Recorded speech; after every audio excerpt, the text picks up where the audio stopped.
Hi hello, പുതിയൊരു video ആണ് കേട്ടോ. നമുക്ക് പുഴയിൽ നിന്നും കുറച്ച് ചെമ്മീൻ കിട്ടിയിട്ടുണ്ടായിരുന്നു കേട്ടോ. അപ്പോൾ ആ ചെമ്മീൻ വെച്ച് നമുക്ക് കുറച്ച് റോസ്റ്റ് ചെയ്യാമെന്നാണ് വിചാരിച്ചിരുന്നത്. പിന്നെ ഇവിടെ എല്ലാവർക്കും പനി, കോൾഡ് എല്ലാം ആയിട്ട് ആർക്കും ഒരു റോസ്റ്റ് കഴിക്കാനൊന്നും ഇൻട്രസ്റ്റ് ഇല്ല. എല്ലാവർക്കും ഇങ്ങനെ ഒരു സ്പൈസി ആയിട്ടുള്ള മതി എന്ന് പറഞ്ഞു. അപ്പോൾ ഈ പൊടി ചെമ്മീൻ വെച്ചിട്ട് നമുക്കൊരു അച്ചാർ ഉണ്ടാക്കാമെന്ന് വിചാരിച്ചിട്ട്, അതാകുമ്പോൾ എല്ലാം നമുക്കിങ്ങനെ കഞ്ഞി ചോറുകൾക്കെല്ലാം കൂട്ടുകയും ചെയ്യാമല്ലോ. അപ്പോൾ നല്ല ഈസി ആയിട്ടുള്ളൊരു അച്ചാറാണ് കേട്ടോ, ചെമ്മീൻ അച്ചാർ. അപ്പോൾ ഞാൻ ഈ ചെമ്മീനൊന്ന് നല്ല ഡ്രൈ ആക്കിയിട്ടൊന്ന് ഫ്രൈ ചെയ്തെടുത്തിട്ടാ. പിന്നെ അതിലേക്ക് ഞാൻ കുറച്ച് നല്ലെണ്ണ ഒഴിച്ചിട്ട് അതിലേക്ക് പിന്നെ കുറച്ച് കടുക് ഇട്ട് കുറച്ച് ഉലുവ ഇട്ടിട്ടാ.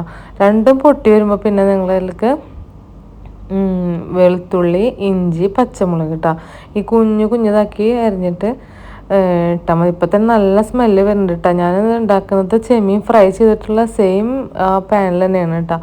അപ്പോൾ ഒരു പാത്രത്തിൽ നമ്മൾ കുറച്ച് മുളക് പൊടി എടുക്കുക. ഞാൻ നല്ല എരിവുള്ള മുളക് പൊടി എടുത്തിട്ടുള്ളത് കേട്ടോ. അതിൽ കുറച്ച് വെള്ളം ഒഴിച്ച് കുറച്ച് ഉപ്പിട്ട് അത് ഞാൻ ഈ ജസ്റ്റ് വഴറ്റിയിട്ടുള്ള ഗാർലിക് അതിലേക്ക് ഞാൻ ഇട്ട് കൊടുത്തിട്ടാണ്. അപ്പം ഇങ്ങനെ നമുക്ക് ഇങ്ങനെ ബേബികളൊക്കെ ഉണ്ടെങ്കിൽ നമുക്ക് ഭയങ്കര കുത്തലാവും ഇങ്ങനെ മുളക് പൊടി ഇങ്ങനെ ഡയറക്റ്റ് ഇടുമ്പോൾ. ഇതാകുമ്പോൾ പിന്നെ വലിയ കുഴപ്പമില്ല. അങ്ങനെ ഇത് നന്നായി തിളച്ച് വരുമ്പോൾ നമ്മൾ അതിലേക്ക് ആ ഫ്രൈ ചെയ്ത് വെച്ചിട്ടുള്ള ചെമ്മീൻ ഇട്ട് കൊടുത്തിട്ടാ. നല്ല കുഞ്ഞ് ചെമ്മീനാണ് കേട്ടോ, അച്ചാറിടാൻ പറ്റിയ ചെമ്മീനായിരുന്നു കേട്ടോ. പിന്നെ കുറേ നമ്മൾ വീണ്ടും മുറ്റത്തുണ്ട് കുറേ വേപ്പില. അപ്പോൾ ഞാൻ കുറേ വേപ്പില പൊട്ടിച്ചിട്ട് അതും ഞാൻ ഇട്ടിട്ട് അച്ചാറിൽ. എനിക്ക് നല്ല ഇഷ്ടമാണ് അതിൻ്റെ സ്മെല്ലും അതിൻ്റെ ഫ്ലേവറൊക്കെ. അങ്ങനെ കുറച്ച് സുർക്ക ഒഴിച്ച് അങ്ങനെ നല്ല ഡ്രൈ ഇങ്ങനെ ഭയങ്കര ഞാൻ ഇങ്ങനെ കട്ട് എടുത്തില്ല, കുറച്ചൊരു വെള്ളം പോലെ എടുത്തിട്ടുള്ളത് കേട്ടോ. അങ്ങനെ ക്ലോസ് ചെയ്ത് വെച്ചിട്ട് അതിൽ കിടന്നത് ഒന്ന് തിക്കായിട്ട് വരും കേട്ടോ.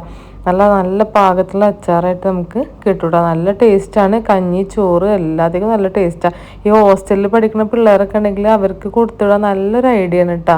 അവർക്ക് ഫിഷ് കഴിക്കാൻ തോന്നിയാൽ ഇത് കഴിക്കുകയും ചെയ്യുക, അച്ചാറും ആയിട്ടാ.